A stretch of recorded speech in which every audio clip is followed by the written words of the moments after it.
Hello students, कैसे हैं आप लोग। I hope you all are doing very well और आप लोगों की तैयारी बहुत ही अच्छी चल रही होगी। तो आज हम लोग नेक्स्ट पार्ट करने जा रहे हैं, that is female reproductive part of flowering plants which is स्टेमन और पिस्टल। यहाँ पर हम साथ में कवर करेंगे मेगास्पोरेंजियम, एम्ब्रियोसेक और मेगास्पोरोजेनेसिस। जल्दी से स्टार्ट करते हैं। तो सबसे पहले हमें ये देखना है कि जो पिस्टल होती है उसके ग्रुप को क्या कहा जाता है। हमें पता है गाइनोशियम या फिर मेगास्पोरोफिल। अब ये जो मेगास्पोरोफिल होती है इसके बारे में कुछ बातें देखते हैं। यहाँ पर मेगास्पोरोफिल या फिर गाइनोशियम कैन बी वन मतलब मोनो या फिर मल्टी मतलब ज्यादा। अगर एक ही पिस्टल या कार्पेल है तो हम उसको क्या कहेंगे, मोनोकार्पेलरी, और अगर एक से ज्यादा है तो multi carpellary. For example P, mango और कोकोनट में क्या होती है, सिर्फ एक पिस्टल प्रेजेंट होती है और मल्टीपल के फर्दर हमें टाइप्स पढ़ना है। अब मल्टीपल में क्या हो सकता है, अगर बहुत सारी चीजें हैं वो एक साथ जुड़ी हुई भी हो सकती हैं। वर्ड यूज करेंगे सिन। क्या वर्ड यूज करेंगे, सिन। और एक साथ नहीं होने की जगह अलग अलग भी हो सकती है, वर्ड यूज करेंगे एपो। एपो, ठीक है, एपो अलग अलग और सिन आपका एक साथ जुड़ी हुई। तो सिन कार्पस मतलब जितनी भी कार्पल्स हैं, जितनी भी पिस्टल हैं वो एक साथ क्या है, जुड़ी हुई हैं। और एपोकार्पस मतलब सारी की सारी अलग अलग हैं। एग्जाम्पल्स, तो एग्जाम्पल है पेपावर और हिबिस्कस। एनसीईआरटी के बहुत फेवरेट एग्जाम्पल है ये कि सिन कार्पस ओवरी किस में मिलती है। तो किस में मिलती है सिन कार्पस मल्टी कार्पस ओवरी, पेपावर और हिबिस्कस में। ठीक है, ये आपका हिबिस्कस का है और ये आपका पेपावर का है। ये सही जो आपका रियल फूल होता है उसका डायग्राम है, अभी एनसीईआरटी वाले भी हम देखेंगे। वहीं पर जो एपोकार्पस है उसका एग्जाम्पल रोज लोटस और एनसीईआरटी का मिशेलिया। ओके, तो यहाँ पर ये मिशेलिया का दिखा रखा है। मिशेलिया का रियल फिगर जो होता है, रियल उसका दिखता कैसा है पिस्टल, वो है। ओके, तो एक बार एनसीईआरटी की देख लेते हैं कैसा दिखता है एनसीईआरटी में। तो एनसीईआरटी में ये दिखा रखी है आपकी क्या, पिस्टल्स। ओके, तो यहाँ पर ये क्या है, पिस्टल। अब ये जो पूरी पिस्टल है ये एक साथ जुड़ी हुई हैं, ये बहुत सारी हैं पर ये एक साथ क्या है, जुड़ी हुई हैं। सिन कार्पस है। वहीं पर ये आपका क्या है, पेपावर का। ये पूरी की पूरी बहुत सारी पिस्टल्स हैं, एक साथ जुड़ी हुई हैं। यहाँ पर अलग अलग कार्पल्स दिख रही हैं, ये अलग कार्पल है, ये अलग कार्पल है। ये है आपका मिशेलिया का डायग्राम। ओके, चलिए, ये सबसे इजी पार्ट था यहाँ। अब स्टार्ट थोड़ा सा हो रहा है। बेसिकली आपका मेल पार्ट से फीमेल पार्ट ज़्यादा ईजी है मेरे अकॉर्डिंग, तो देखते हैं। ठीक है, तो अब हमें देखना है स्ट्रक्चर ऑफ गाइनोशियम। ये तो हम 10th से ही पढ़ते आ रहे हैं बिल्कुल। ये आपका हो गया एक पिस्टल। इसमें 3 पार्ट्स हमें पढ़ने होते हैं। पहला part, this is stigma. Stigma का काम क्या होता है बच्चों, स्टिग्मा का काम होता है कि पॉलिनेशन में जब पोलन आता है तो उसको रिसीव करना, राइट। तो यहाँ पर रिसीव करती है ये। उसके बाद ये स्टाइल। स्टाइल क्या करती है, कनेक्ट करती है स्टिग्मा और ओव्यूल को या स्टिग्मा और ओवरी को। ओके, लास्ट पार्ट है हमारा ओवरी। ओवरी के अंदर होता है ओव्यूल और ओव्यूल में होता है एग। ठीक है, तो मेल गेमेट कहाँ फॉर्म होता है, यहाँ पर, और ये दोनों रीजन्स हेल्प करते हैं। देख लेते हैं एक बार। Stigma receive pollen grains, it secretion stimulates the germination of pollen grain. साथ ही अभी हम देखेंगे पोलन पिस्टल इंटरैक्शन। पॉलिनेशन के बाद जब पोलन आ जाता है और बैठ जाता है स्टिग्मा पर, उसके बाद जो इंटरैक्शन होती है, उनमें जो बातचीत होती है, कैसे होती है, वो सारी जो चीज़ें होती हैं कि हाँ अब पोलन को आज़ादी है, अब पोलन बना सकता है अपनी पोलन ट्यूब और आगे अपने गेमेट्स फॉरवर्ड ला सकता है। तो वो कौन बताता है, कौन परमिशन देता है, stigma. Okay, style expose stigma for easy pollination, elongate होती है। तो ये बेसिकली स्टिग्मा को ऐसे ऊपर की तरफ रखती है ताकि रिसीव कर सके, और साथ ही में दोनों पार्ट्स को कनेक्ट करती है। Ovary, the basal swollen part where ovules are present. यहाँ पर ओव्यूल्स होते हैं। देखिए, अब यहाँ पर हमें ओवरी को पढ़ना है। ये जो ओवरी है इसको हमें डिटेल में पढ़ना है। ठीक है, ओके, देखिए सबसे पहले ओवरी अगर मैं यहाँ पर बना दूँ इस तरह से, ये ओवरी है, ये ऊपर इसकी स्टाइल जा रही है। ओके, ये इस तरह से। अब यहाँ पर देखें, सबसे पहले प्लेसेंटा। प्लेसेंटा का क्या काम होता है, ह्यूमंस में क्या काम होता है, नरिशमेंट देना। पर क्या प्लेसेंटा डायरेक्ट हमसे अटैच होती है, मतलब बेबी से डायरेक्ट अटैच होती है, नहीं। ह्यूमन से डायरेक्टली अटैच तो नहीं होती है मदर की प्लेसेंटा। वो कैसे अटैच होती है एम्ब्रियो से, बाय अम्बिलिकल कॉर्ड। तो यहाँ पर भी प्लेसेंटा है पर वो डायरेक्टली अटैच नहीं होगी ओव्यूल से, वो भी एक स्टॉक लाइक स्ट्रक्चर से अटैच होगी। देखते हैं। तो मान लीजिए यहाँ पर प्लेसेंटा है। अब देखो ये बड़ी सी ओवरी हमने बनाई है, पर इतनी बड़ी ओवरी होती है क्या, नहीं, है ना। इतनी सी होगी ओवरी तो बहुत छोटी होगी। अब उसी को इमेजिन करते हुए सोचना कि इतनी छोटी सी ओवरी है, अगर मैं यहाँ पर एक वर्टिकल स्ट्रक्चर बना रही हूँ तो वो वर्टिकल स्ट्रक्चर कितना सा ही होगा। ओके, तो इसका मतलब ये नहीं है कि प्लेसेंटा ऐसे खड़ी रहती है, जस्ट हम एक डायग्रामेटिक शो के लिए, ताकि आपको इजी कॉन्सेप्ट समझ में आए, इसके लिए हम वर्टिकल बनाते हैं। ओके, तो यहाँ पर मैं ये इस तरह से क्या बना रही हूँ, प्लेसेंटा, ये हो गई आपकी प्लेसेंटा। ओके, अब प्लेसेंटा के बाद वाइट से ही बना लेते हैं। प्लेसेंटा के बाद यहाँ पर होते हैं स्टॉक्स, ठीक है, ये स्टॉक्स, इन स्टॉक्स को बोला जाता है फ्यूनिकल। क्या बोला जाता है इनको, फ्यूनिकल। ओके, इनको एक काम करते हैं, ऐसे बनाते हैं, ये स्टॉक्स क्या है आपकी, फ्यूनिकल है, लेबल कर देते हैं। ये हो गई आपकी प्लेसेंटा, ये हो गई आपकी फ्यूनिकल, ठीक है। अब ये जो फ्यूनिकल है, इसके ऊपर लगे हुए होते हैं क्या, हमारे ओव्यूल्स। तो यहाँ पर ये हैं ओव्यूल, ये क्या है, ओव्यूल, ठीक है। साथ ही साथ जिस जगह से फ्यूनिकल और ओव्यूल अटैच होते हैं, मतलब ये जो एग्जैक्ट स्पॉट है, ये जो जगह है, इस जगह को बोला जाता है हाइलम, ठीक है। इस जगह को क्या बोला जाता है, हाइलम, जहाँ से फ्यूनिकल और आपका ओव्यूल अटैच होता है, ठीक है। और ये हैं हमारे क्या, ओव्यूल। ओके, तो ये चीज़ें हमें यहीं पर देखनी है अभी, फाइन। तो सबसे पहले प्लेसेंटा, प्लेसेंटा क्या है, एक पेरेन्काइमेटस टिश्यू है जो कि न्यूट्रिशन प्रोवाइड करता है, खाना प्रोवाइड करता है, तो न्यूट्रिटिव टिश्यू है। विच अटैचेज ओव्यूल टू ओवरी, ये क्या करता है, ओव्यूल को ओवरी से अटैच करता है। ये बड़ा सा जो सर्कल देख रहे हैं हम, ये क्या है आपका ओवरी, ओवरी के अंदर प्लेसेंटा है और प्लेसेंटा से फिर ओव्यूल अटैच है, राइट। तो एक तरह से वो दोनों को कनेक्ट कर रहा है। ओके, उसके बाद लॉक्यूल। अच्छा, लॉक्यूल क्या है, यहाँ पर तो हमने चीजें बना दी, उसके बाद जो खाली जगह बच रही है उस जगह को क्या कहते हैं, लॉक्यूल। तो इस खाली जगह को, इस खाली कैविटी को क्या बोला जाता है, लॉक्यूल। ओवरी के अंदर कैविटी को बोलते हैं लॉक्यूल, चैम्बर और कैविटी ऑफ ओवरी। अब ये जो लॉक्यूल होते हैं, ये हमने 11th में हम मॉर्फोलॉजी में पढ़ते हैं कि ये लॉक्यूल एक भी हो सकता है और दो भी हो सकते हैं और बहुत ज्यादा भी हो सकते हैं, राइट। तो it can be one unilocular ovary और it can be multiple locular ovary. Okay, उसके बाद funicle attaches the ovule to placenta, placenta और ओव्यूल को आपस में अटैच करती है ये। Okay, hilum, hilum region where ovule fuses with funicle, जहां पर ये दोनों जुड़ रहे होते हैं, फ्यूज हो रहे होते हैं, वो हाइलम हो गया। उसके बाद ओव्यूल, ओव्यूल क्या है अब, तो ओव्यूल को, ये चीज को तो बिल्कुल अच्छे से समझ लेंगे, रट लेंगे, यहाँ से डायरेक्ट क्वेश्चन आ जाता है व्हाट, ठीक है, कि मेगास्पोरेंजियम क्या है, आपको पता होना चाहिए, ओव्यूल को बोलते हैं मेगास्पोरेंजियम, ठीक है। तो ये छोटी छोटी बातें ही बच्चे मिस कर जाते हैं, इन्हीं में कंफ्यूज हो जाते हैं कि मेगास्पोरोफिल क्या थी, मेगास्पोरेंजियम क्या है, आपका फीमेल गैमेटोफाइट क्या है, तो इसमें कंफ्यूज नहीं होना है। ओके, तो यहाँ पर मेगास्पोरेंजियम क्या होता है, इसमें कंटेन्स फीमेल गेमेट, एग इसके अंदर होता है। अब यहाँ पर जो ओव्यूल होते हैं वो आपको याद रखना है, आगे चलकर क्या बनाएंगे, सीड। तो ओव्यूल जो होता है वो आगे चलकर क्या बनाता है, सीड फॉर्म करता है। तो सीड हमें पता है किसी फ्रूट के अंदर एक भी होता है, किसी के अंदर बहुत सारे भी होते हैं, तो ओव्यूल भी वैसे ही किसी के अंदर एक हो सकता है, एक ओव्यूल तो एक सीड बनेगा, या फिर मल्टीपल ओव्यूल्स हैं तो मल्टीपल सीड्स बनेंगे। सीड हमेशा उतने ही बनते हैं जितने ओव्यूल होते हैं, या फिर कम बन सकते हैं, पर उससे ज्यादा कभी नहीं, क्योंकि कौन बना रहा है, ओव्यूल ही बना रहा है, राइट। ओके, तो एक ओव्यूल भी हो सकता है, जैसे मैंगो में हमें पता है, व्हीट, राइस, इन सब में। उसके बाद बहुत ज़्यादा भी हो सकते हैं मल्टी सीडेड प्लांट्स में, जैसे वाटरमेलन, पपाया।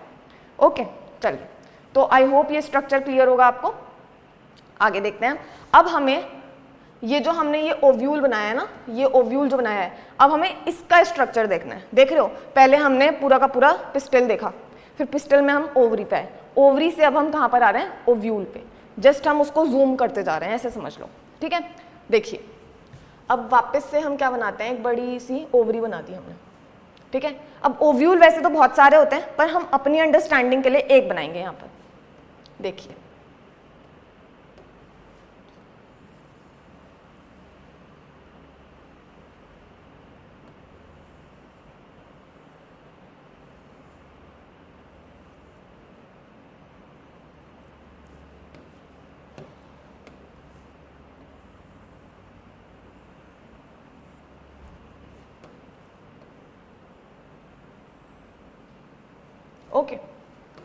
अब देखिए यहाँ पर क्या चीजें क्या है।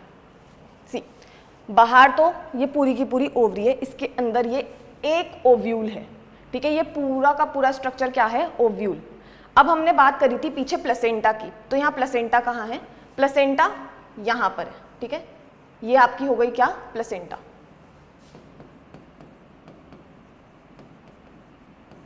ठीक है।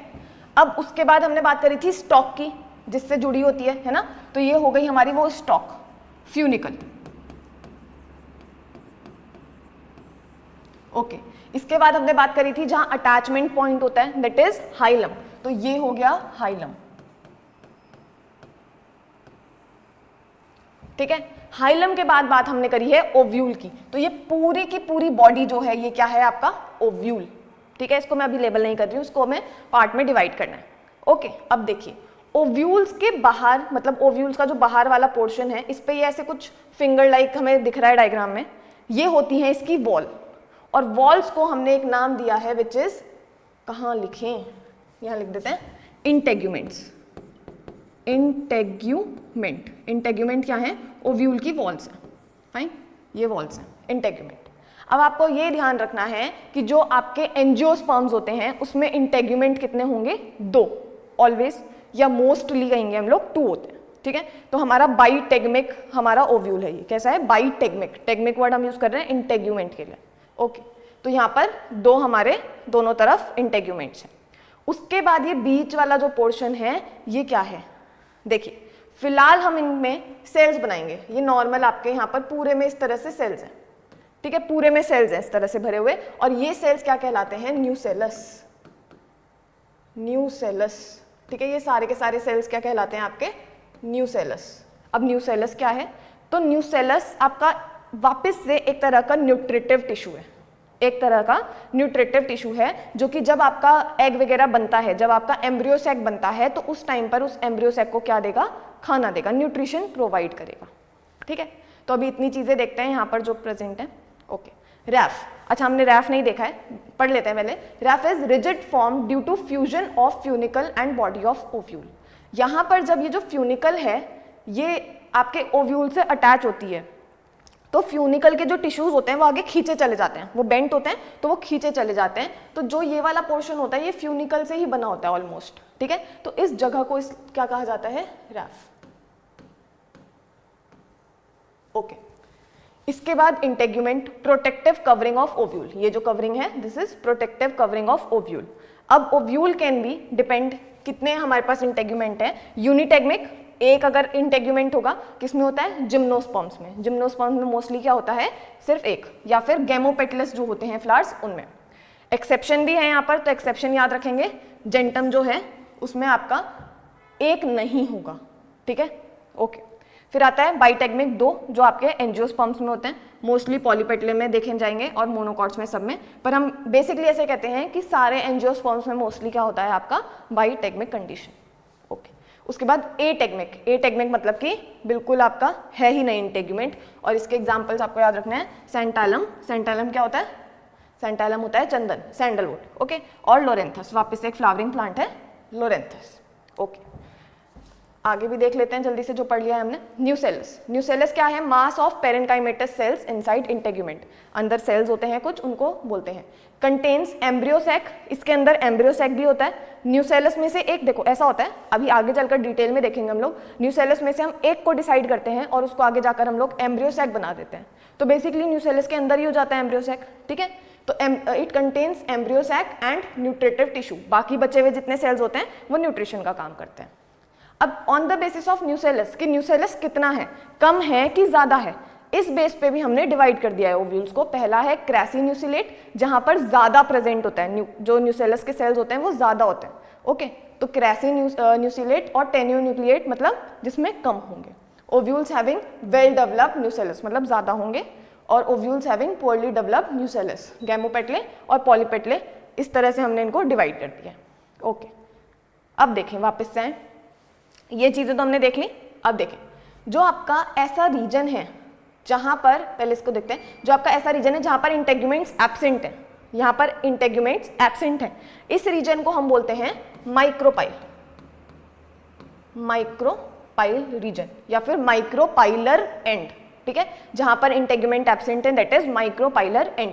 और वहीं पर इसके जो अपोजिट वाला एरिया होता है, माइक्रोपाइलर के जस्ट अपोजिट वाला एरिया जहां पर इंटेगुमेंट है, कवरिंग है, उस जगह को बोलते हैं चलाजा। चलाजा, चलाजा नहीं, चलाजा या फिर चलाजल एंड। ओके, यहां पर देख लेते हैं वापस से, यही चीजें लिखी हुई हैं। माइक्रोपाइल क्या है? Gap where integuments are absent. अब इस गैप को भी देखो दो में बांट दिया है, एक जो ये बाहर वाला गैप है, ठीक है, फिलहाल इसको दिखा रहे हैं हम लोग, व्हाइट से दिखा देते हैं। ये जो बाहर वाला गैप है, ये वाला, ये आपका हो गया एक्सोस्टोम, बाहर की तरफ है, बाहर को हम एक्सो बोलते हैं, दिस इज एक्सोस्टोम। और ये जो अंदर वाले इंटेगुमेंट्स के बीच में ये वाला जो गैप होता है, ये आपका क्या हो गया? एंडोस्टोम। एक्सोस्टोम और एंडोस्टोम माइक्रोपाइल रीजन के ही एक तरह से पोर्शंस हैं, ठीक है। Endostome space between inner integuments, अंदर की तरफ वाले, टुवर्ड्स माइक्रोपाइल, और exostome space between outer integuments. Okay, उसके ऊपर वाला region chalaza, basal point of ovule opposite to micropylar end. तो यहाँ पर ये जो बेसल पार्ट होता है, इसको बेसल पार्ट बोलते हैं बेसिकली। बेसल पार्ट मतलब अपोजिट टू माइक्रोपाइलर एंड वाला रीजन, ठीक है। देखिए अब यहाँ पर कुछ मॉडिफिकेशंस हैं। हमने जो ये चीज़ें पढ़ी हैं ये एकदम नॉर्मल चीज़ें, इसमें कोई एक्सेप्शन ज़्यादा ऐसे नहीं पे, ठीक है, ये हम हमेशा ही मिलती हैं ये सारी चीज़ें। अब यहाँ पर हमें कुछ चीज़ें ऐसी पढ़नी है जो कभी कभी एक्स्ट्रा आ जाती हैं। क्या है वो चीज़ें? सबसे पहले मॉडिफिकेशंस इंटेगुमेंट का है यहाँ एरिल। एरिल क्या होता है? एरिल थर्ड इंटेगुमेंट है।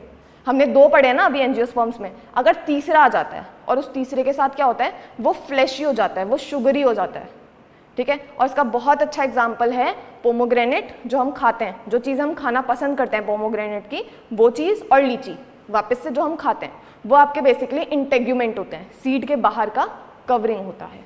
ओके, तो third integument arising from placenta which become sugary, flashy and edible in nature. Example लीची, एस्फोडेलिस एंड ट्राइथेमा। इसके अलावा पोमेग्रेनेट भी यहाँ पर लिख लेंगे। ओके, उसके बाद कैरेंकल, कैरेंकल या स्ट्रोफियोल जिसे बोलते हैं, ये थोड़ा सा मतलब आप इमेजिन करोगे तो नहीं हो पाएगा सीड में। बेसिकली कैस्टर देखना, कैस्टर का जो सीड होता है वो देखना, यहाँ पर ये डायग्राम है, इसके ऊपर जो ये जगह है ना, इसके ऊपर ये जो बना हुआ है, इसी की बात कर रहे हैं, ये जो ऊपर ऊपर को है, तो ये एक आउटर ग्रोथ होती है ऑफ आउटर इंटेगुमेंट, जो सबसे बाहर वाला इंटेगुमेंट होती है उसी की ये आउटर ग्रोथ है और कुछ नहीं है। ओके, तो ये outer growth of outer integument, example castor. उसके बाद ऑब्ट्यूरेटर। ऑब्ट्यूरेटर क्या है? ऑब्ट्यूरेटर एक तरह से रास्ता समझ लो।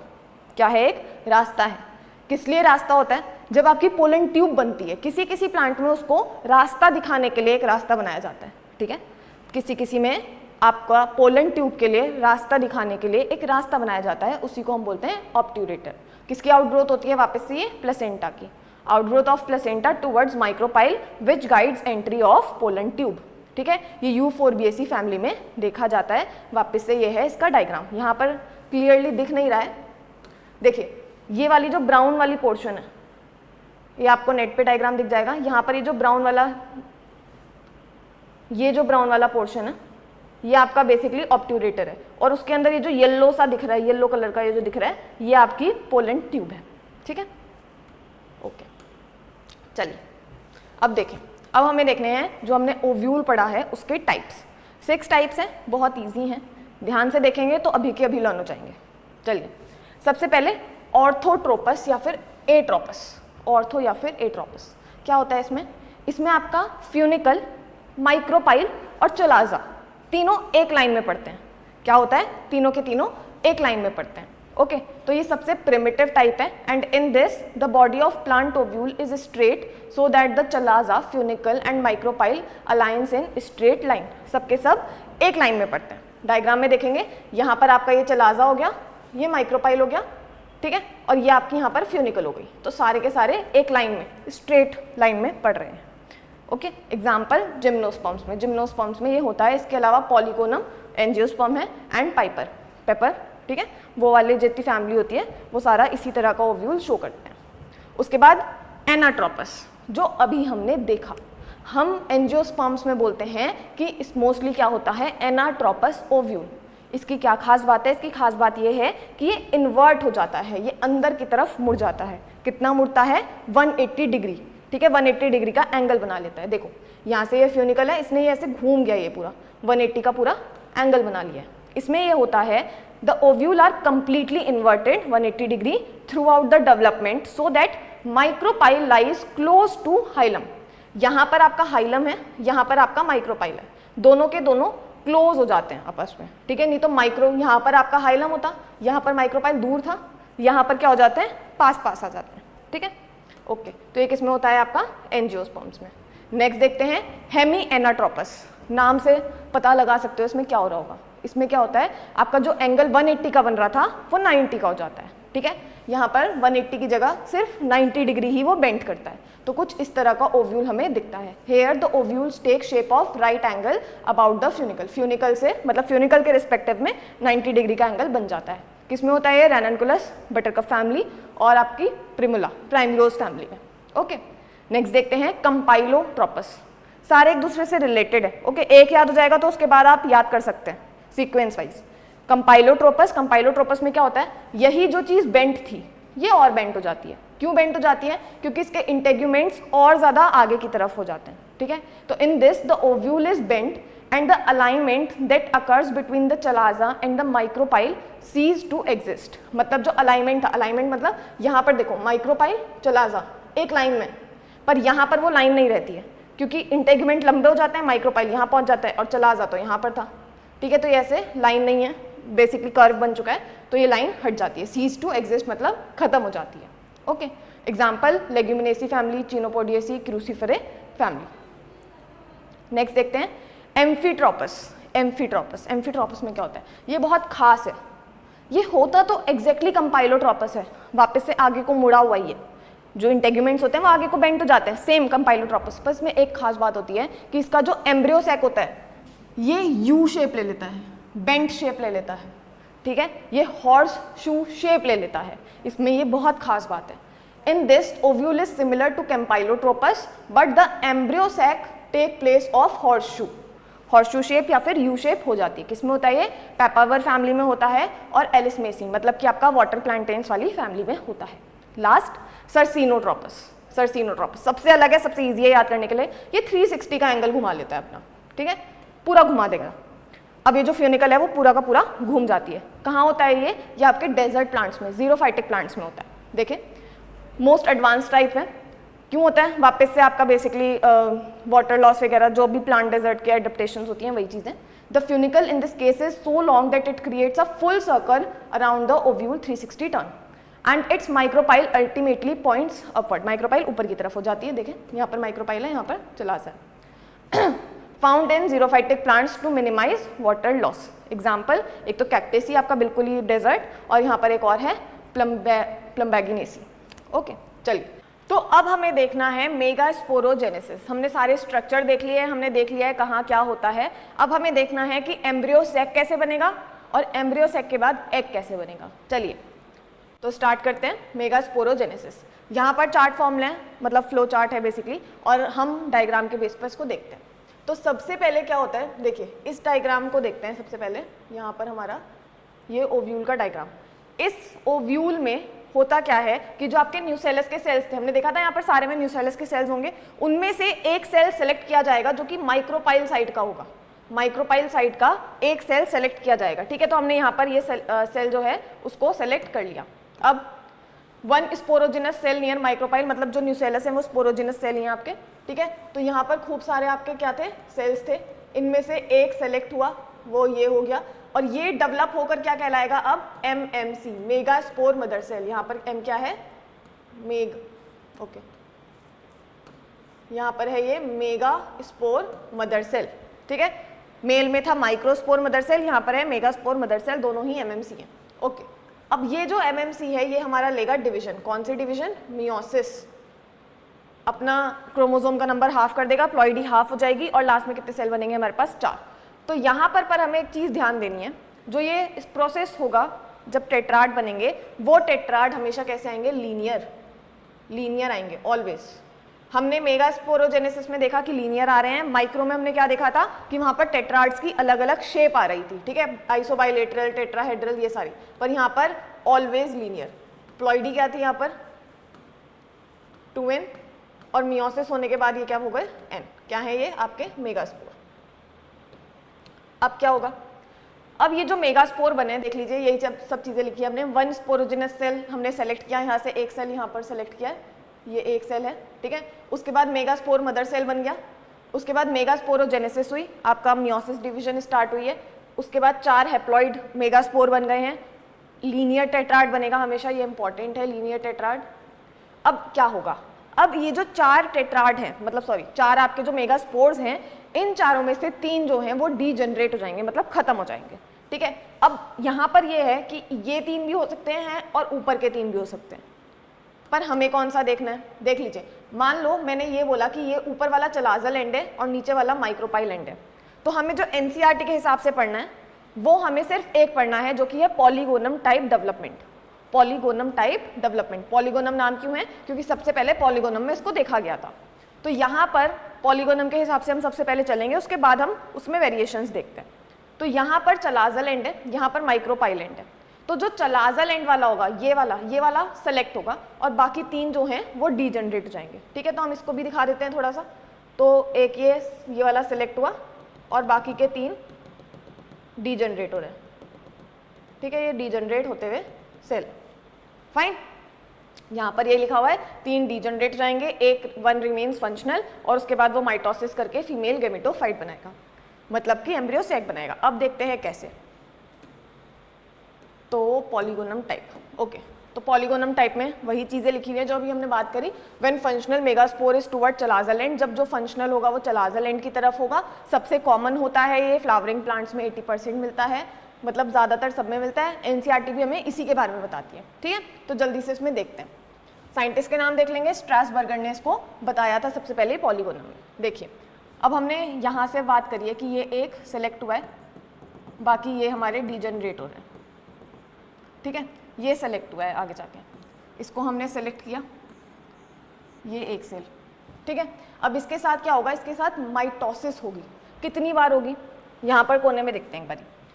मान लो मैं तुम्हें पहले ही बता के चल रही हूँ, मैं अंदाज़ा देकर चल रही हूँ कि बेसिकली यहाँ हो क्या रहा है। ये एक न्यूक्लियस है, इस एक न्यूक्लियस की जब पहली माइटोसिस होगी, फर्स्ट माइटोसिस होगी, तो ये कितने बना लेगा, 2 डॉटर सेल्स बनाएगा, राइट। तो 2 सेल्स बन गए, मतलब 2 न्यूक्लियस बन गए। अब ये 2 न्यूक्लियस की अगर मैं फिर से माइटोसिस कराऊं, तो ये पहली माइटोसिस, फर्स्ट माइटोसिस, अब मैं ये दूसरी करवा रही हूँ, तो ये दोनों के दोनों अपनी अपनी डॉटर सेल्स बनाएंगे, राइट। ये दूसरी माइटोसिस चल रही है यहाँ पे, दूसरी माइटोसिस, तो 1 2 3 4।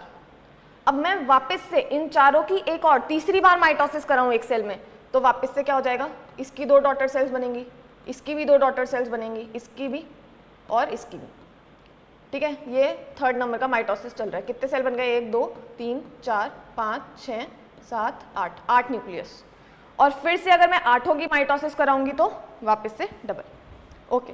अब देखिए ये आपका एक हमने जो सेल अभी डीजन बचा है वो है। इसके बाद इसमें फर्स्ट माइटोसिस होगी, फर्स्ट माइटोसिस के बाद क्या होगा, इस सेल के अंदर 2 न्यूक्लियस आ जाएंगे, आ गए। अब क्या होगा, इसके बाद सेकंड माइटोसिस होगी, सेकंड माइटोसिस के बाद क्या होगा, अभी हमने देखा 1 2 3 4 सेल्स आ गए, ठीक है। अब फिर से मैं कह रही हूँ तीसरी माइटोसिस होगी, 3rd माइटोसिस, तीसरी बार। इसको मैं इरेज कर रही हूँ यहाँ पे, तीसरी बार माइटोसिस होगी, ठीक है। इस बार शेप मैंने सर्कुलर बना दिया, ओके। तो ये हमारे 8 न्यूक्लियाई हो गए। यहाँ पर क्या देख रहे हैं हम लोग कि यहाँ पर कैरियोकाइनेसिस तो चल रही है माइटोसिस में, पर साइटोकाइनेसिस नहीं चल रही है। Karyokinesis is not followed by cytokinesis, ठीक है। सबसे पहले ये सारी चीजें हो गई।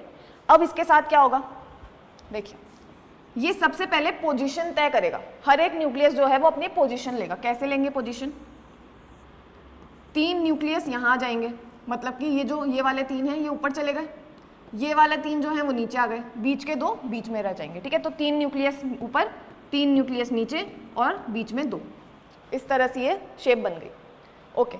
इसके बाद क्या होगा, इसके बाद होगी यहाँ पे साइटोकाइनेसिस।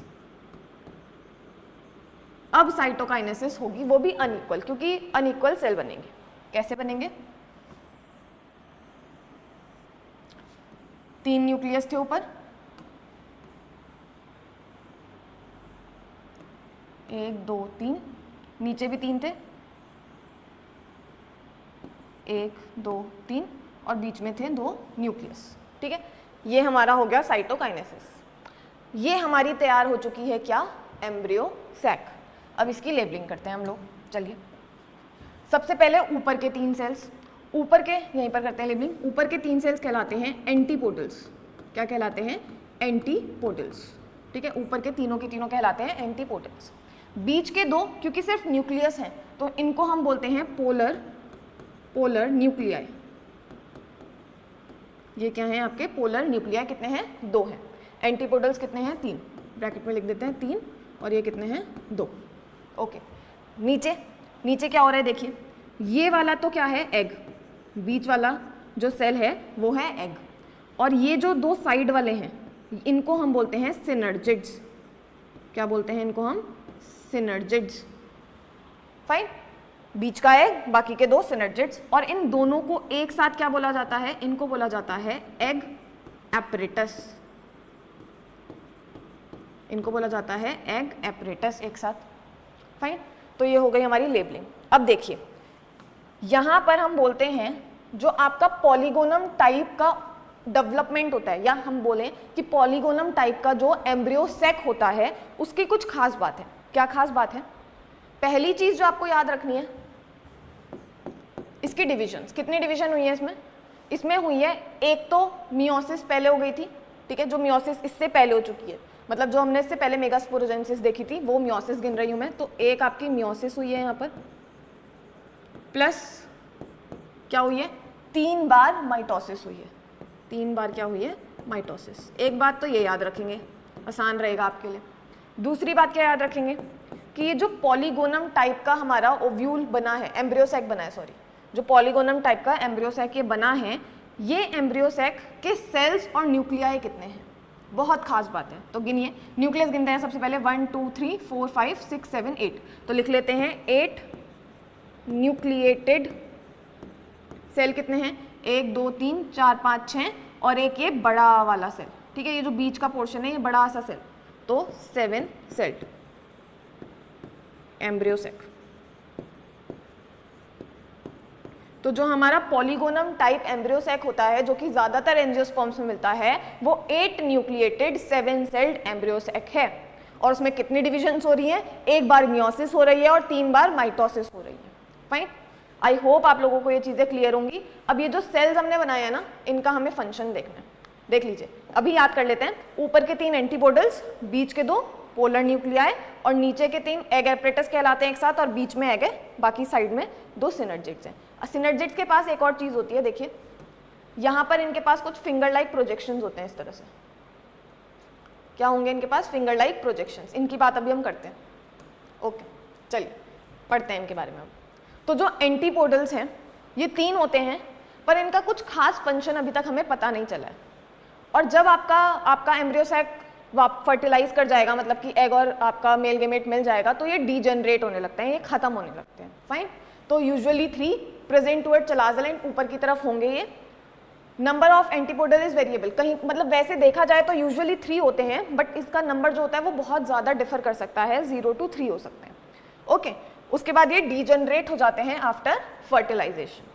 चलिए आगे बात करते हैं सेंट्रल सेल। अब सेंट्रल सेल क्या था, जो आपके 2 पोलर न्यूक्लियाई हैं, हमने उस बड़े से सेल को एक सेल गिना था, उनको पोलर न्यूक्लियाई बोला जाता है, पर उस सेल को जो हमने आपका 7th सेल गिना है, उस सेल को क्या बोला जाता है, सेंट्रल सेल। तो उसकी बात कर रहे हैं। लार्जेस्ट सेल है एम्ब्रियोसैक का, उसके बाद विच इज बाई न्यूक्लिएट, उसमें हमने 2 पोलर न्यूक्लियाई रखे थे, तो इस वजह से बाई न्यूक्लिएट होते हैं। 2 फ्री पोलर न्यूक्लियाई उसमें होते हैं, डिप्लॉयड सेकेंडरी न्यूक्लियस आगे चल के बनाते हैं। जब फर्टिलाइजेशन होती है उस टाइम पर ये बनाते हैं, हम देखेंगे बाद में, नेक्स्ट लेक्चर में देखेंगे ये चीज़ें। ठीक है, तो क्या बनाएगा ये 2 पोलर न्यूक्लियाई आगे चलकर, diploid secondary nucleus which participate in triple fusion. ये भी देखेंगे कि जब फर्टिलाइजेशन होती है तो ट्रिपल फ्यूजन क्या होती है, जिससे एंडोस्पर्म बनता है। थोड़ा बहुत टेंस अगर आपको याद हो। ओके, तो आगे चलकर फिर क्या बनाएगा, प्राइमरी एंडोस्पर्म न्यूक्लियस या फिर सेल ये बनाएगा। ओके, एग एपरेटस में 3 होते हैं, एक एग 2 सिनर्जिड्स होते हैं। माइक्रोपाइल की तरफ होता है सिनर्जिड्स एग। ओके, और ये जो सिनर्जिड्स और एग होते हैं ये आपस में कनेक्टेड होते हैं, किससे, प्लाज्मोडेस्माटा से, ठीक है। अब आपको याद हो तो प्लाज्मोडेस्माटा क्या है, जो कनेक्शंस बीच में थे, बेसिकली आपका जहाँ पर वॉल्स नहीं होती हैं और इस वॉल वाली जगह से आपके एंडोप्लाज्मिक रेटिकुलम जा सकते हैं ताकि कोई चीज़ ली और दी जा सके, ठीक है। सिनर्जिड्स का काम क्या है? अब सिनर्जिड्स जो ये टॉपिक है ये आपका बहुत इंपॉर्टेंट है, यहाँ से क्वेश्चन बनते हैं, काफ़ी बार बनते हैं। तो जो सिनर्जिड्स हैं वो हेल्प करते हैं पोलन ट्यूब को अंदर आने में, एम्ब्रियो सैक के अंदर आने में और गेमेट्स को अंदर आने में हेल्प करते हैं। क्या होता है जब आपके पोलन ट्यूब आ जाता है तो ये डिजनरेट हो जाते हैं और तब डिजनरेट वाली जगह से ये जो सिनर्जिड्स वाली जगह होती है वहाँ से पोलन ट्यूब एंटर करती है। साथ ही साथ पोलन ट्यूब को बताता कौन है कि उसको कहाँ तक आना है, वो भी सिनर्जिड्स का ही काम है।